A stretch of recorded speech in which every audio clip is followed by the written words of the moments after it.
안녕하세요. 빛탐성에 오신 빛의 교회 지체 여러분들을 사랑하고 축복합니다. 2022년 8월 15일 빛탐성 함께 기도로 시작하겠습니다. 하나님, 태양빛이 밝아오며 새로운 아침이 시작되게 해주심에 감사합니다. 오늘 이 태양보다 밝으신 하나님을 만나며 우리 모든 사람들이 하나님과 함께하기 원합니다. 우리에게 말씀해주세요. 예수님의 이름으로 기도합니다. 아멘. 오늘 빛탐성의 제목은 빛으로의 초대입니다. 오늘부터 요한 1서의 말씀을 함께 살펴볼 텐데요. 오늘 그 말씀의 시작 함께 공부해 봅시다. 먼저 말씀을 시작하기 전에 이 말씀의 저자인 사도 요한에 대해 살펴보겠습니다. 각 사도들과 선지자들이 자신들의 별명을 가지고 있었던 것처럼 사도 요한에게도 별명이 있었습니다. 그 별명은 바로 사랑의 사도라는 별명이었습니다. 사도 요한은 자신을 요한복음 13장 23절에서 예수의 제자 중 하나 곧 그가 사랑하시는 자라고 밝힙니다. 그리고 그는 이어서 예수님의 품에 의지하여 누웠다고 말하고 있습니다. 칼 블로흐의 최후의 만찬에서 사도 요한의 모습을 볼 수 있습니다. 어린아이도 아닌 다 큰 성인 남성이 품에 꼭 누워있을 만큼 예수님의 자신에 대한 사랑을 알고 믿고 있었음을 우리는 볼 수 있습니다. 모든 그리스도인들, 특히 많은 사도들은 복음에 대해 거짓을 이야기하는 이단들에 대항했는데 사도 요한도 또한 대항했던 이단이 있었습니다. 그것은 바로 영지주의였습니다. 영지주의자들은 예수님의 사람 되심을 부인했습니다. 하나님이시며 사람이신 예수님께 사랑을 받았던 사도 요한은 이 주장이 어이없이 느껴졌을 것 같네요. 한번 영지주의에 대해 살짝 한번 알아보겠습니다. 영지주의는 많은 사도들에 의해 비난받고 대항된 이단인데 2세기의 최고의 절정을 맞이하였습니다. 영지주의자들은 철저한 이원론자로 선한 원리이신 하나님과 악한 원리인 물질을 분리했습니다. 인간이라는 존재를 바라보는 영지주의자들의 시각은 매우 신기한데요. 이 하나님은 인간을 창조하셨기에 인간의 영혼은 선한 것일 수밖에 없습니다. 즉, 죄에 대한 부인이 일어나게 되는 것이죠. 이러한 선한 인간의 영혼은 비자연적인 방식으로 육체와 결합되고 이로 인해 악이 생겨났다고 영지주의자들은 인간을 바라보고 있습니다. 영이 육체와 결합됨으로써 영은 육체라는 감옥에 사로잡히게 되고 이 사로잡힌 영을 구원하기 위해 예수님이 이 땅에 오시게 되었다라고 이야기하는 거죠. 예수님은 그러기에 인간의 영혼이 얼마나 고상하고 좋은 것인지를 알려주시고 물질에서 어떻게 해방되면 되는지에 대해 알려주시면 되는 것입니다. 이것을 알게 된 사람들은 구원을 받는다라고 이야기하죠. 그러기에 예수님의 십자가는 아무것도 아니게 되는 것입니다. 또한 앞서 말했듯이 영지주의자들은 하나님과 물질을 완전히 분리했기 때문에 예수님은 하나님의 영이 인간인 예수와 잠깐 결합한 것이거나 혹은 예수님이라는 인간은 존재하지 않았다라고 영지주의자들은 주장합니다. 예수님이라는 사람은 하나님이라는 것이 될 수가 없는 것이죠. 이에 대해 사도 요한은 예수님을 몇 가지의 단어를 통해 이에 대항합니다. 그 단어들을 먼저 요한복음에서 찾아보겠습니다. 요한복음 1장 1절에서 2절입니다. 태초에 말씀이 계셨다. 그 말씀은 하나님과 함께 계셨다. 그 말씀은 하나님이셨다. 그는 태초에 하나님과 함께 계셨다. 아멘. 예수님은 태초부터 계셨던 분입니다. 그분은 먼저 말씀이시죠. 그 말씀은 바로 하나님이십니다. 다음 3절에서 5절입니다. 모든 것이 그로 말미암아 창조되었으니 그가 없이 창조된 것은 하나도 없었다. 창조된 것은 그에게서 생명을 얻었으니 그 생명은 사람의 빛이었다. 그 빛이 어둠 속에서 빛이니 어둠이 그 빛을 이기지 못하였다. 아멘. 하나님이신 그 말씀은 생명을 주는 생명 그 자체이며 빛이십니다. 즉 예수님은 태초부터 계신 말씀, 생명, 빛이신 하나님이신 거죠. 이 하나님이신 예수님은 특별한 결정을 하시게 됩니다. 요한복음 1장 14절입니다.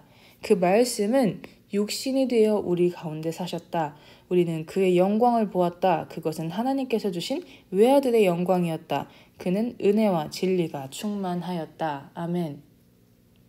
하나님이신 그 말씀은 하나님으로만 머무시지 않고 육신이 되어버리시며 우리 가운데 사시게 됩니다. 즉 예수님은 하나님이시었지만 동시에 사람이신 것이죠. 정리하면 다음과 같습니다. 예수님은 태초부터 계신 말씀이시며 생명이시며 빛이신 하나님이십니다. 하지만 또한 육신으로 오신 사람이신 분이시죠.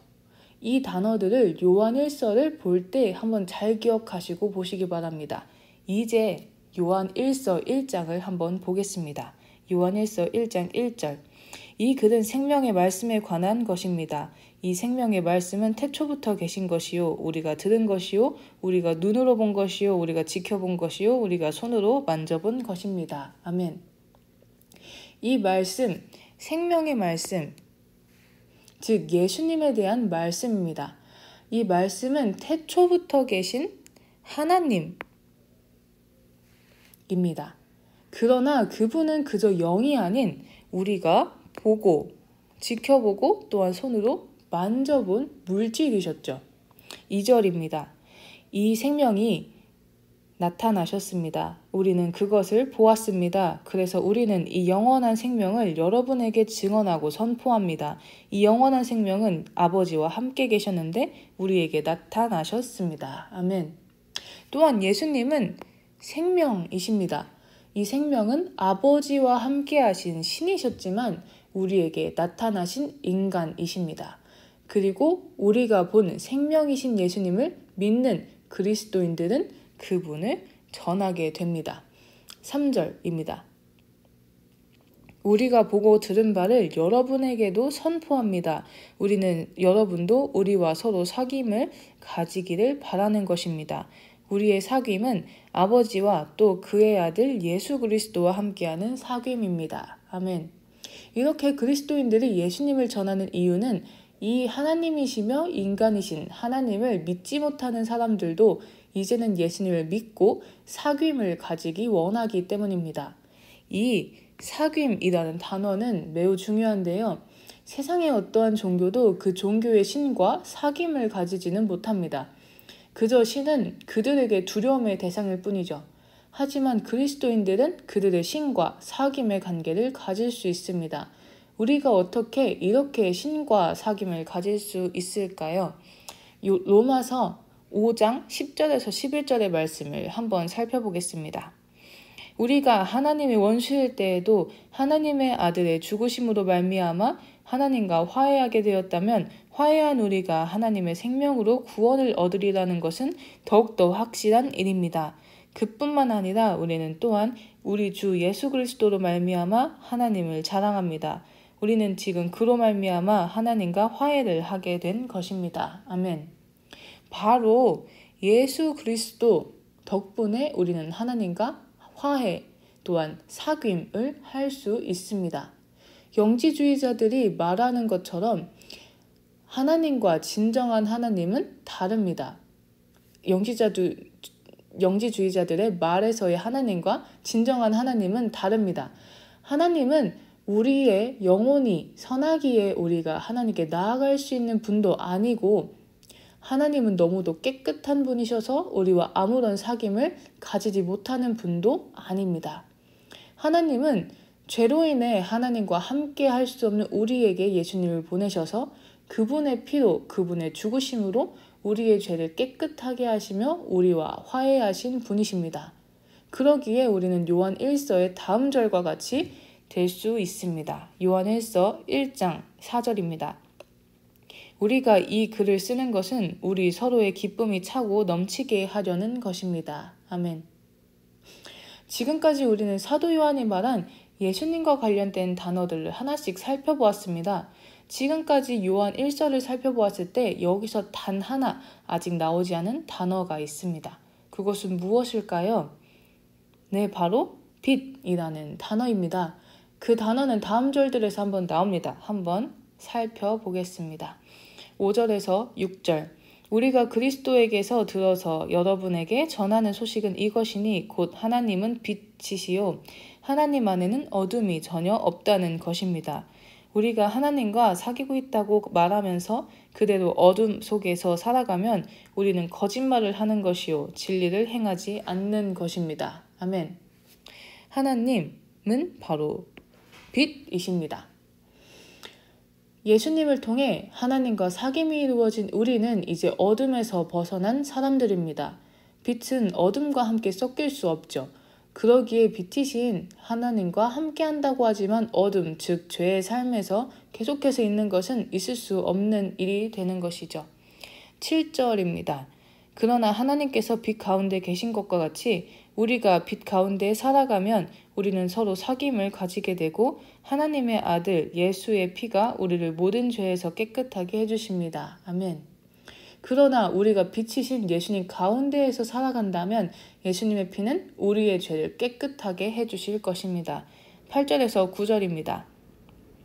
우리가 죄가 없다고 말하면 우리는 자기를 속이는 것이요 진리가 우리 속에 없는 것입니다. 우리가 우리 죄를 자백하면 하나님은 신실하시고 의로우신 분이셔서 우리 죄를 용서하시고 모든 불의에서 우리를 깨끗하게 해주실 것입니다. 아멘. 그러나 반드시 기억해야 하는 것은 우리가 죄인이라는 것입니다. 우리의 힘으로 하나님께 갈 수 있는 것이 아니라 우리의 죄를 하나님께서 깨끗하게 하셔야 함을 항상 기억해야 하는 것이죠. 마지막 10절입니다. 우리가 죄를 지은 일이 없다고 말하면 우리는 하나님을 거짓말쟁이로 만드는 것이며 하나님의 말씀이 우리 속에 있지 아니합니다. 아멘. 우리가 항상 죄인임을 기억하며 하나님의 말씀, 예수님께서 오셔서 우리를 구원하셨다라는 그 말씀, 이것을 항상 우리 속에 있게 해야 합니다. 지금 현재의 세상을 살아가면서 자기 자신이 영지주의자라고 말하면서 살아가는 사람은 아마 없을 것입니다. 그러나 내적 영지주의자들은 많이 찾아볼 수 있는 것 같습니다. 자신이 죄인이라고 고백하지 않는 사람 혹은 죄인임을 인정하지 않는 사람, 그리고 예수님의 피가 아닌 자신의 능력이나 노력 또는 다른 것으로 구원을 받을 수 있다고 믿는 사람, 그리고 하나님은 너무나도 선한 분이라 나를 신경 쓰지 않을 거야. 하나님과 진정으로 관계를 가질 수 없어 라고 생각하는 사람. 그 모든 사람들은 내적 영지주의자들이라고 볼 수 있습니다. 우리는 이 상태에서 벗어나야 합니다. 그러기 위해 우리 세 가지를 기억하고 행동으로 옮겨보았으면 좋겠습니다. 첫째, 나는 죄인임을 고백해야 합니다. 둘째, 나의 죄는 예수님의 피로 인해 깨끗해졌음을 고백해야 합니다. 마지막으로 예수님으로 인해 하나님과 사귐을 할 수 있음을 우리는 고백하고 예수님 안에서 살아가야 합니다. 우리는 죄인입니다. 그리고 하나님은 예수님을 통해 우리의 죄를 깨끗이 하셨습니다. 더 나아가 우리와 사랑의 관계를 가지고 싶어 하십니다. 오늘 이 시간 하나님께서는 어둠에 있는 우리에게 찾아오시며 빛으로 초대하십니다. 만일 아직 그 빛으로 나아가지 않으신 분들이 계시다면 지금 이 시간부터 빛이신 하나님과 사랑의 관계로 들어가시기 바랍니다.